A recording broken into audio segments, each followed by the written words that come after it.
In today's episode of HR Visionaries, we talk to Ana from Houzz. We talk about how to recruit people for very well-known brand, however, people that perhaps don't know this brand. Stay tuned.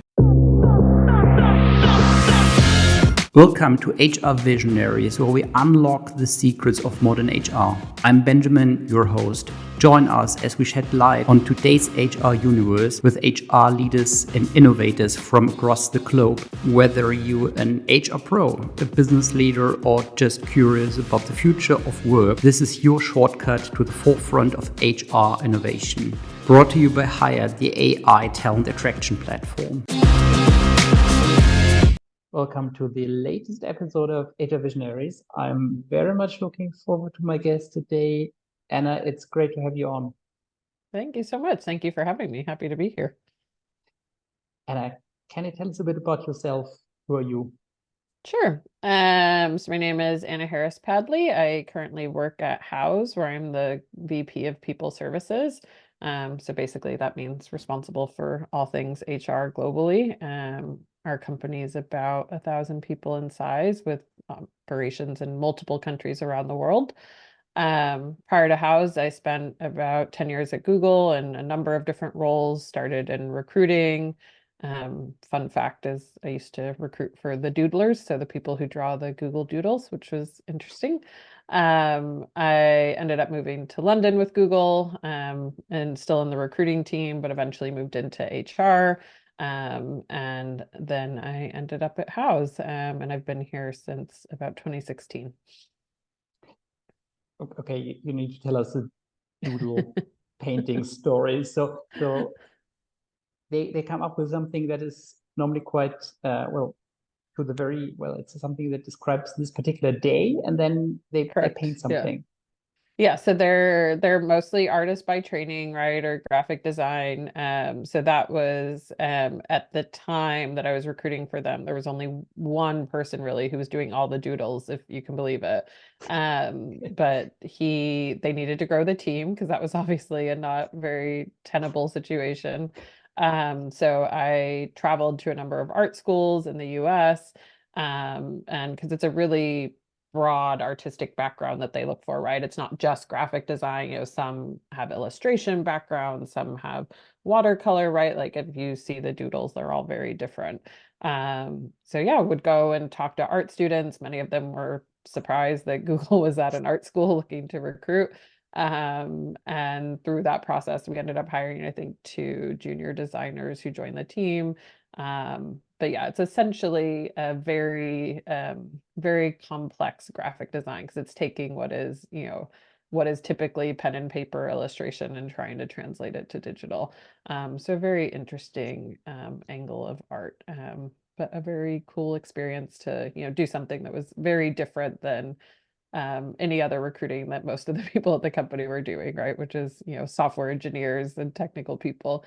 But I usually tended to take the jobs that not a lot of other people wanted to do because I always found them interesting. So. Well, it's indeed quite unconventional, right? So yes, exactly. Not the norm, exactly, right? Like not the go out and hire 100 salespeople, go out and hire 100 engineers. A slightly different profile. How did you approach this? So when you go to an art school and ask people, okay, you want to join one of the world's largest software companies. Yeah. Well, that's known for everything probably other than art. Well, yeah. How do you start the cover? Well, how do you decide where to go, who to approach, what to tell them, how to sell the position? Yeah, I mean, I guess at the end of the day, it's not so different than recruiting for other positions, right? Like you have to know your hiring manager, you have a good relationship with them, you build trust that you can do it and that you understand what they're looking for. I think that was definitely a challenge early on, right? Like we had never hired for these people before. Nobody knew, what we were really looking for. And even I think the hiring manager himself, right? Like you obviously had people submit portfolios because it's an art focused position, but he would go through portfolios and ones that I would think, oh, I bet he'll like this, and he wouldn't like it. And then ones that, I would think that he's never going to like it and he would. So it was getting to know each other and working through that process so that I could better help him at the end of the day, because ultimately he's the hiring manager, right? Like he was the one who was going to make the decision. But the more I could build trust with him and ask him questions and uncover, well, what schools do you think are good, right? Like what kind of background? Like if you were looking for this job today, what would you put in the job description, right? Like what things do you think matter?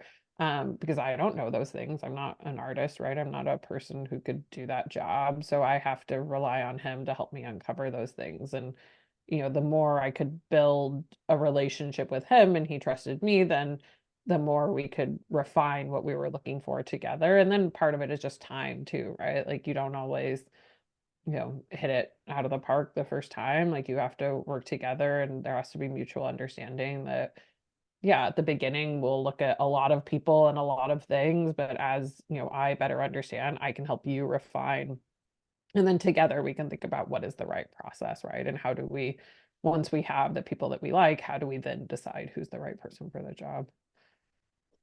It must be super interesting to then, well, I think probably most of us work with Google many, many times every day. And then you see, well, the Doodle, and Yeah. then you're like, okay, wow. So this was produced by the people I've hired. Yeah. I think about that a lot. Like, so even at Houzz now, some of the people who I hired, other roles that I hired for at Google, I did a lot of new grad recruiting. That was actually why they asked me to do the Doodle stuff, because I had experience with new graduates. We were looking for new graduates.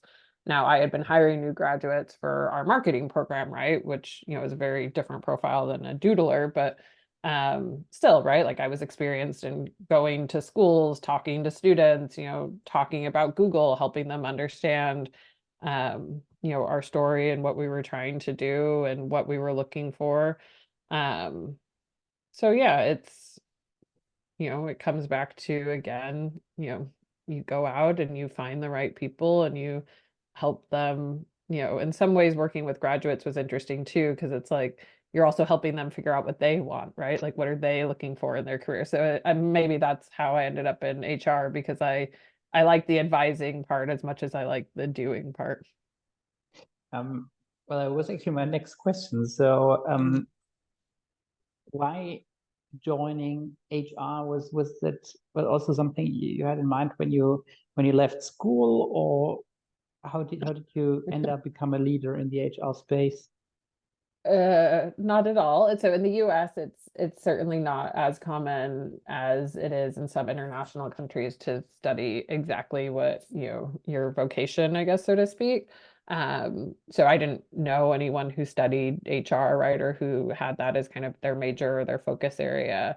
I majored in film and English, like well, you and I were talking earlier. I had a real passion for musical theater.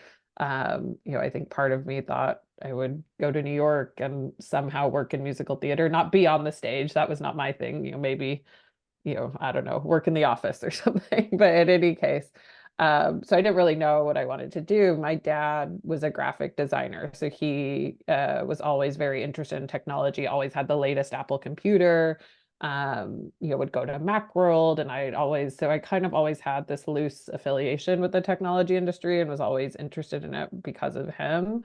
And I knew somebody who was working at Google, and when I was graduating, they said that their team was hiring and would I be interested? And, they thought I was great and, I could add a lot of value. And I thought, well, you have to do something, right? So that's how I ended up in recruiting.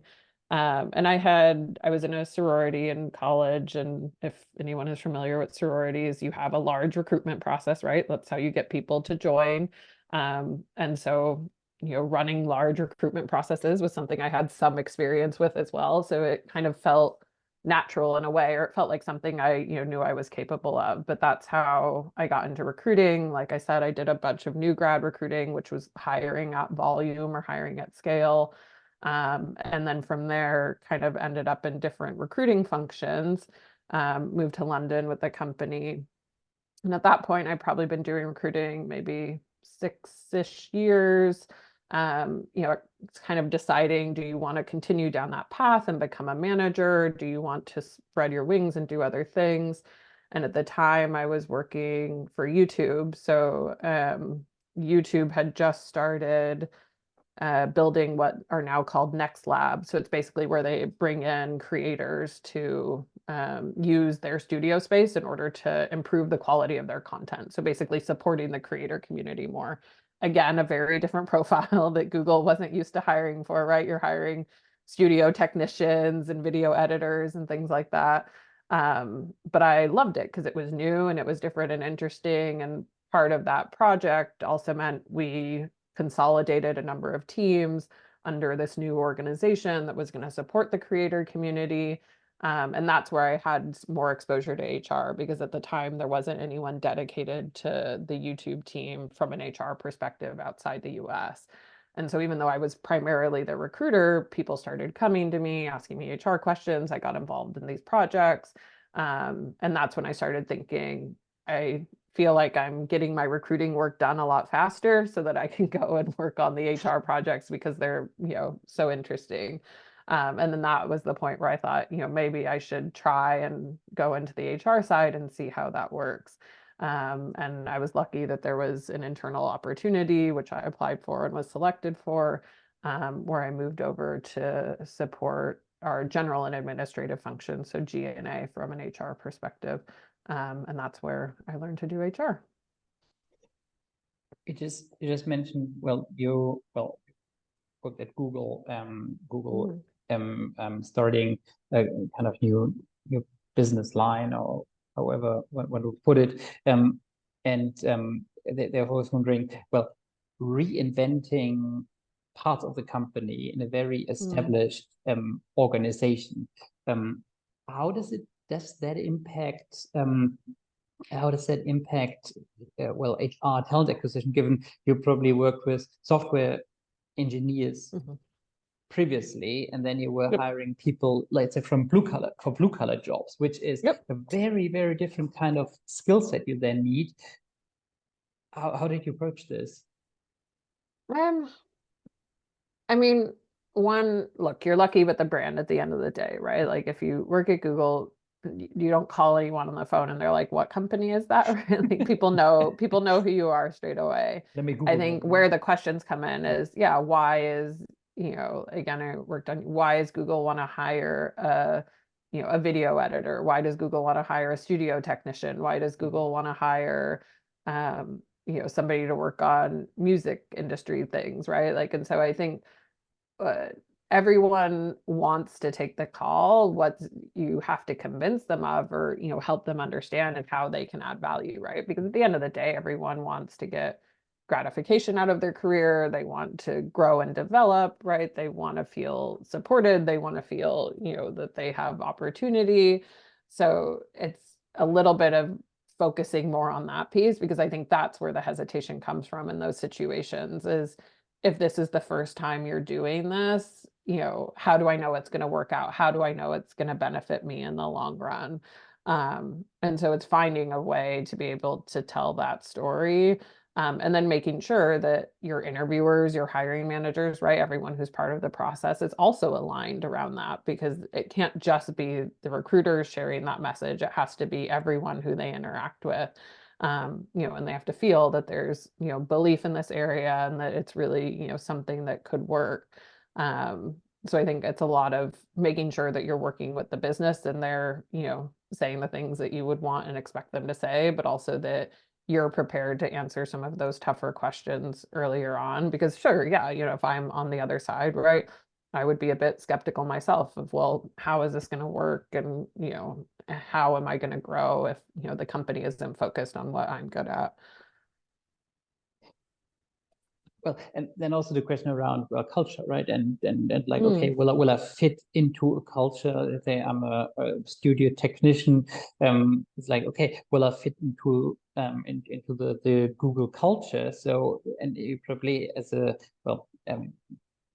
studio technician, we don't probably know too much about software companies and how those companies work, right? So therefore, there's probably like a lot of a lot of stuff to explain, and I find this incredibly interesting, given for most companies it's a rather gradual path, and then you don't have that much of volatility. However, well, what you just described is like yeah, sounds like lots of work to explain. Yeah, I think yes and no, right? Because you also have to remember that these are people, oftentimes, like if I take the YouTube example, right? Like if you're looking for people to work with creators in the creator industry, most likely they're already doing that, right? Like they may be doing it in a freelance capacity, they may be doing it at another studio. But I think the thing that always appealed about Google and YouTube is, well, now I can do it at scale, right? Like instead of working with 3 creators, I can work with 100 creators, right? It really, and a lot of the cultural principles of Google, they were very known for like 20% time and being entrepreneurial and wanting people to pursue things. The famous story is Gmail was a 20% time project for someone.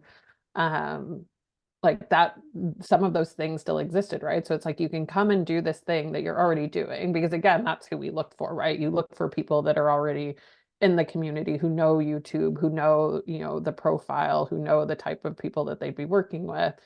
But now you can come and do that with, our resources and our scale. And again, that's just about knowing and understanding, how do you sell a candidate, right? What are they looking for? What's important to them?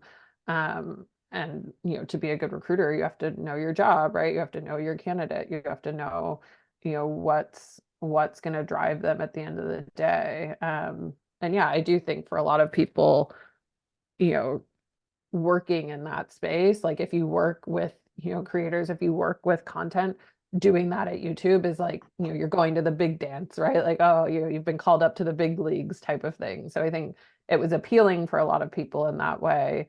Not to say it was, without risk, or, that there weren't questions, or, like any, at Google, we always had the challenge of you have lots of people that are interested, but how do you find the right person? And that's still, just as hard as it is as being a recruiter at any company. And I was wondering your switch from Google to Houzz, how did that feel for you back then? How did well, so what did Houzz communicate to you to make this career move? No, and it was, I still think of it as, it was absolutely the right decision, for myself as a candidate, right? What was I looking for out of my career, and what did I need? And, I started Google in 2016. It was about 10,000 people at the time. Or sorry, 2006. I left in 2016. So I was there about 10 years. So it was 10,000 people when I started. When I left, I think we were 80, 90,000, which is massive, obviously. And 10,000 is still huge for many people, right? But the company that I started at versus the company that it was 10 years later was a very different company in terms of size, scale, operations, et cetera. And I found myself missing the things, right? Like, hey, go to art school and find a doodler, right? Like go and, this kind of, again, sort of entrepreneurial, crazy, we'll just try things and see how they work a little bit. Wasn't as prominent as it was in the early days. And I think, again, that's why I was attracted to YouTube. And when I spent my time there, because again, you were doing something that felt earlier, it felt newer, it felt, you're trying to do something a little bit different. And I think that's what I was missing, is that feeling of being earlier, of, knowing the people that you work with. I knew all my candidates, right? I saw what they came and did at the company, and, that was really rewarding. And as it got bigger, that got harder. And then on the HR side, it was just harder to influence decisions, right? It was harder to try things. It was harder to create new programs, because, there were lots of people that had to sign off, as opposed to just saying, hey, I'm going to try this and see if it works. And if it works, great. If it doesn't, oh well. So that's what I was looking for. And that was certainly what I found with Houzz. So I joined Houzz in 2016. I was the first international HR hire. So they didn't have anybody in-house doing recruiting or HR. They were, either using agencies or relying on, third parties. And so that really appealed to me. Again, like, you're the first one to do something. You can kind of build things, from scratch. They really relied on my knowledge and my expertise.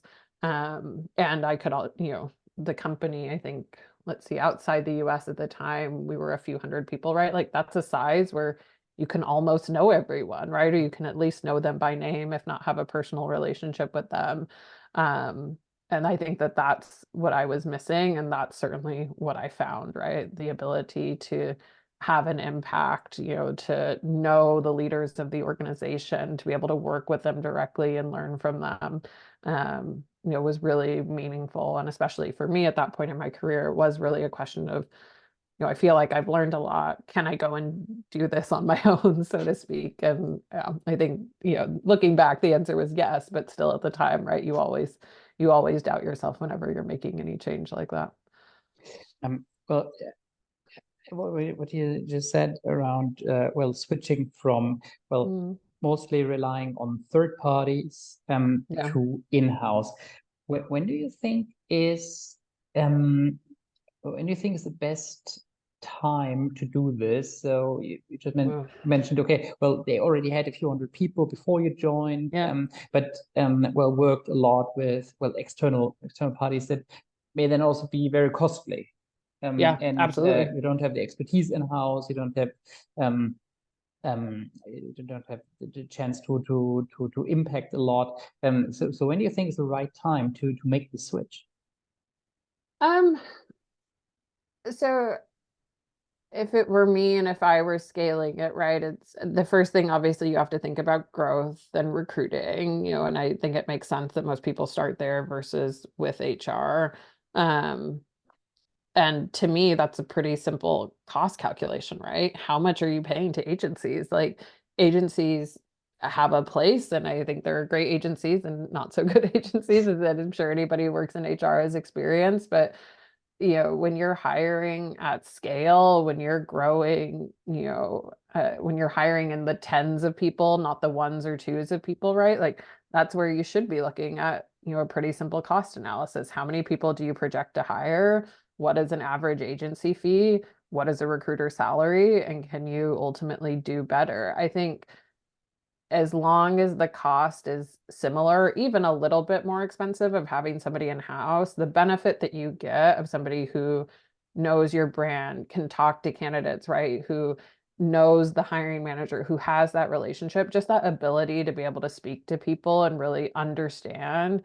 And again, some agencies are better at this than others, but at the end of the day, they're not your employees, right? Like they're not solely dedicated to you. They're not only thinking about hiring and placing at your company. It's going to have benefits in terms of how you assess candidates, how you sell candidates, how you close candidates, right? A retention rate. So I think as long as you're getting to a point where cost is comparable, if not a little bit more to bring someone in-house, you're probably at the point where you should be, bringing on dedicated recruiting. I think HR is trickier because there's benefits to having somebody earlier, but there's also costs associated with it, right? And obviously for any company that's growing and scaling, cost is a huge consideration.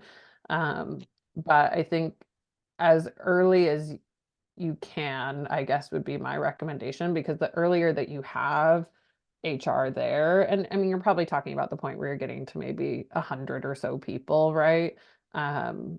But just having somebody there who can answer questions, who can support employees, who can think about things like development and retention and things that managers do a good job at. But again, if they're also trying to grow and scale with the company, they need support as well. It's certainly a value add, but I can completely understand why for people it's a hard trade-off to make, right? Like, do you hire that next engineer? Do you hire, internal support?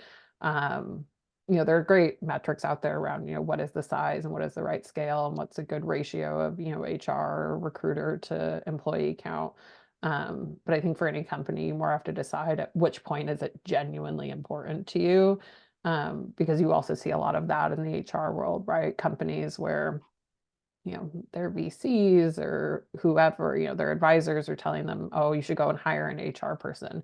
But if the leaders and the managers of the company don't actually want to listen to their advice or work with them or really, believe in what they can do, that also isn't going to necessarily add a lot of value either. Well, I find this incredibly interesting, given well, as a leader in a growing organization, you have so many tasks, and there's so many things you need to worry about, and then well, making sure that well, your people have all they need in terms of well, HR services. It is something. Well, if all is good, it's great. However, if there is something that it causes a bit of annoyance, it quickly well can escalate. It quickly can escalate and create like big problems for employees, and then big problems for the organization as a whole. Yeah, and I think that's where, like I was saying, right, like you have to trust and see the value that that job can bring. Because yes, if you're hiring an HR person just to solve problems, well, like, that is part of our part of what we can do, part of the capability, part of the skill set. But I think when HR works really well, there's a proactive element to it, right? You have that relationship with the leaders, you see what's coming, you know what the business goals are, and you can tie the people goals to that. And then ultimately that helps with, it stops the problems from happening before they start. Now that's a hard thing, right? But I think that's where, for an HR person looking for, a role with a company, right? Like you do have to really have a strong relationship with whoever you're reporting to, whether that's the CEO, the founder, hiring manager, CPO, whoever, because you do want to be aligned, right? Like you do want to know that, that relationship is there.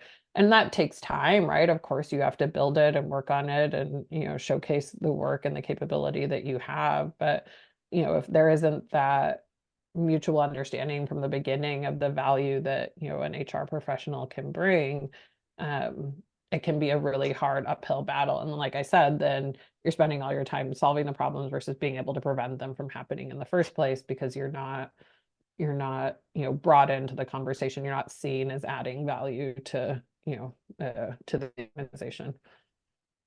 Well, and I can also tell a little bit about the most recent years. So, in particular in the tech space, obviously 21, 22 were like incredibly, years with incredible amount of hiring. Then 2023 was a bit of a consolidation. Then now 2024, recently read that people thought it's the great stay, and perhaps it's even other than just a great stay, but it's again increasing activity in the HR space. Can you tell us a bit about how you experienced the last years? Oh, it's been interesting, as it has been for any HR professional, right? So my husband and I relocated from the UK to the US in January 2020 so that I could take on the job that I have now, the global head of people role. So I moved with Houzz. And that in and of itself was a very auspicious time to move. I basically, had agreed with the founders that I would take on the job, late 2019. I had kind of started to do it remotely from the UK, as part of my transition, because obviously I was internal, right? So I could start doing a little bit of the new job, but still continuing my old responsibility. Moved in January, had all these plans of, the things that I wanted to do and what kind of leader I was going to be and how I was going to bring the team together. And then the pandemic happened, right? So all those plans kind of go out the window, because you're just focused on how do we get through tomorrow? What is the announcement that we're going to send today, right? Like, who is everyone safe still? So it became very kind of primal in terms of the needs. So in some ways it felt like, 2020 was about just how do we get through it and, do the best we can for our employees. 2021 is like, oh, okay, like you can almost breathe a little bit again. And now what were all those grand plans that I had, and how do I get back to it? So in some ways it was good, because it meant that I had already spent a lot of time I had a lot of time to think about what I wanted to do as a leader and with the HR function. And then, could start really actively doing that in 2021 once, sort of the worst of the pandemic was behind us and sort of normal operations were returning. But then, as you said, right, like market conditions went, crazy, right? Like, you're trying to keep up with hiring, you're trying to grow. You're trying to both, for me personally, right, like do all of these things that I had set out to do in this new role as a leader, but also at the same time keep up with everything going on externally. And then it's kind of like everything starts to screech to a halt, and now you're kind of moving, reacting the other way. So it did feel a lot of switching context, right? A lot of, okay, now this is the priority. Now this is the priority. And how do you keep all of those balls juggling while also still trying to do the things that you want to do as a leader, as a manager, as an advisor, right, for the business? So that ability to try and keep things going underneath the surface and feel like you're making progress on goals, but also make sure that whatever the current hot topic is being addressed was certainly challenging. But I think it also gave me, it was a little bit of trial by fire, right? Like I experienced many things in my first role as a head of people, or, and kind of working with the CEOs and or working with the founders, that, I wouldn't have ever experienced in any other time frame or period, just because of all of the different market conditions, right? External factors like the pandemic, growing really fast, trying to slow down, right? Different organizational changes, so in some ways, well, it was an incredibly challenging and hard period. The things that I got exposure to, the opportunities that my team had, right? How we were able to come together in really tough and difficult times as well. Um, it sounds kind of weird because then a lot of people say, right, like the last few years were so hard, and they were. I don't want to undermine that by any means, especially for those in the HR profession. But there's a lot of things that I look back on and I feel very proud of, right? Of how we were able to come together, how we were able to support the business, how we've been able to evolve as a people team, despite the changing conditions. Um, so yeah, you have to take the good with the bad, I guess, in a way. Um, what were the key learnings for you from the last few years? As you said, the good and the bad. But in terms of resilience of your team and all these, and how they managed the challenges. Yeah, I think for me, like while I had previously, in both at Houzz and at Google, worked with very senior leaders, felt that I had developed a lot of influence skills. I think how you influence founders and CEOs, right? Like how you think about the business differently at this level versus other levels.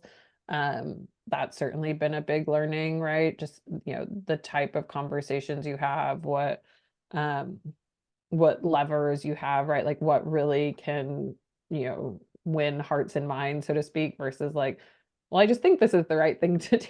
Like, how you come about it with data, like the things that you focus on, right? That's certainly been a huge area of growth. And I think something, again, if I look back a few years ago versus now, just how I influence, how I partner with the leaders, the type of questions that I ask, the data that I'm bringing to the table, feels very different.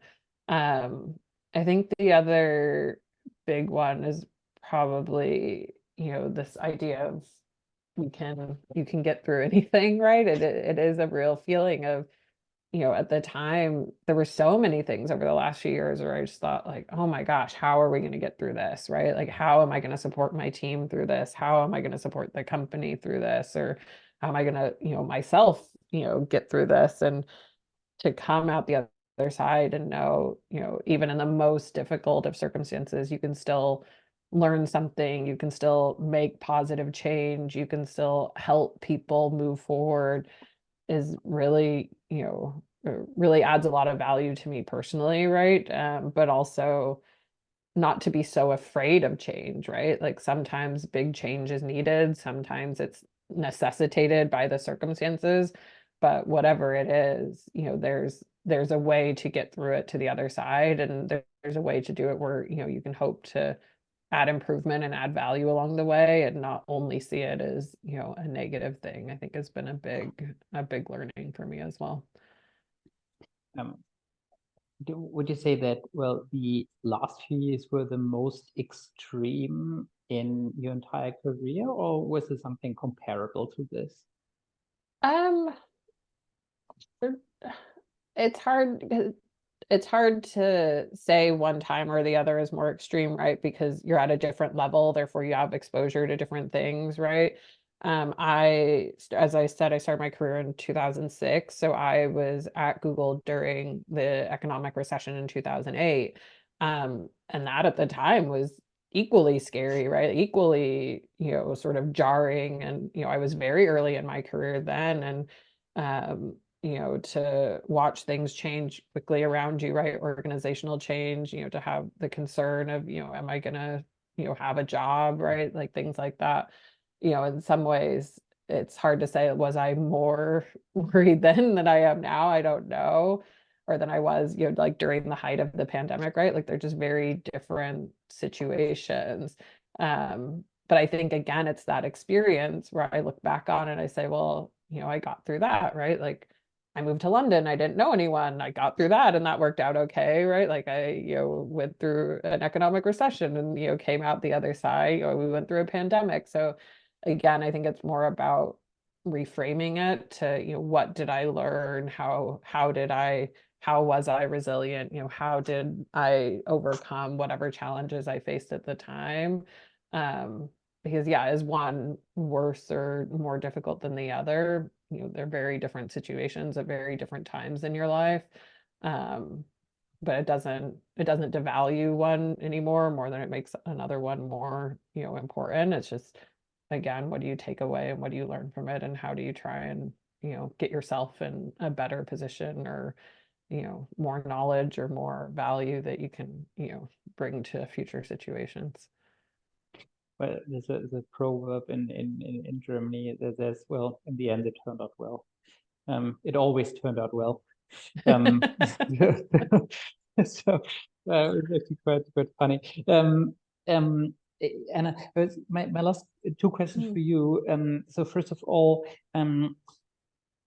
when it comes to the next few years in your domain, what are the key topics you're focusing on at the moment? Yeah, so I think you brought up a little bit, right, like the Great Resignation, the Great Stay, like all these, there's this desire to like label or term whatever the current trend is.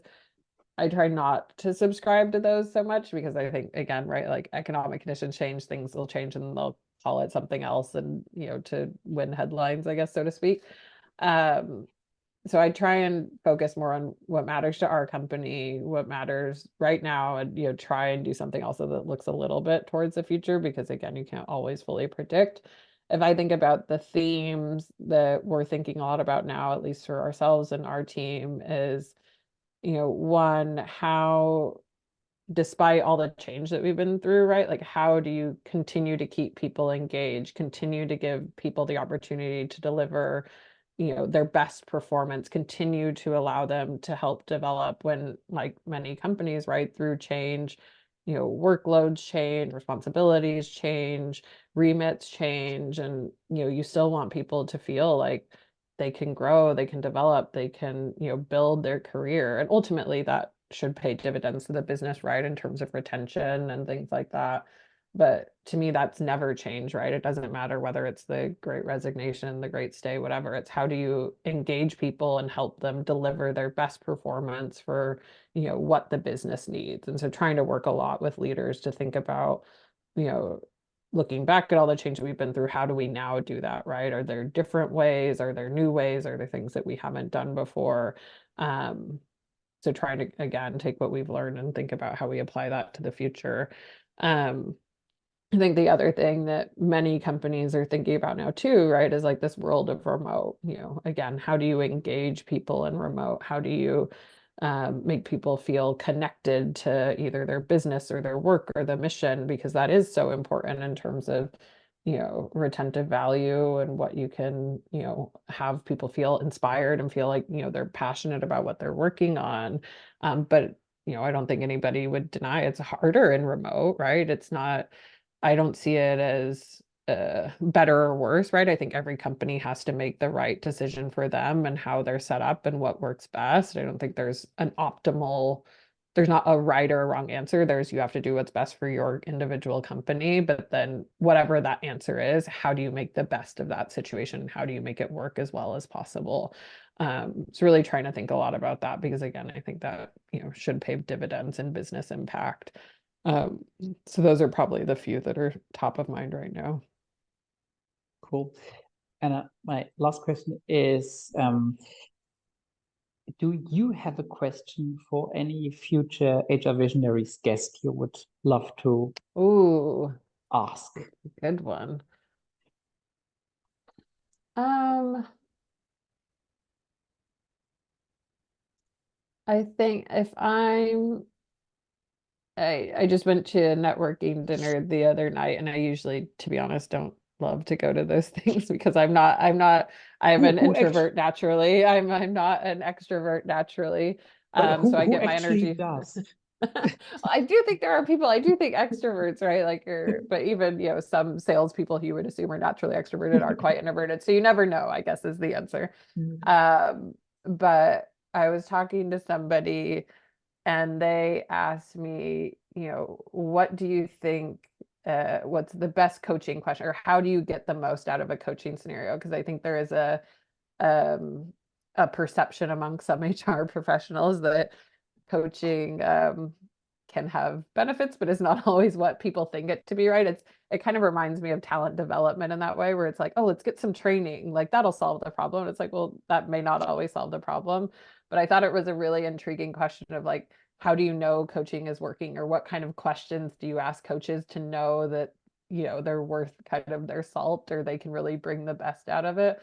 I thought that was really interesting table discussion. So. Okay.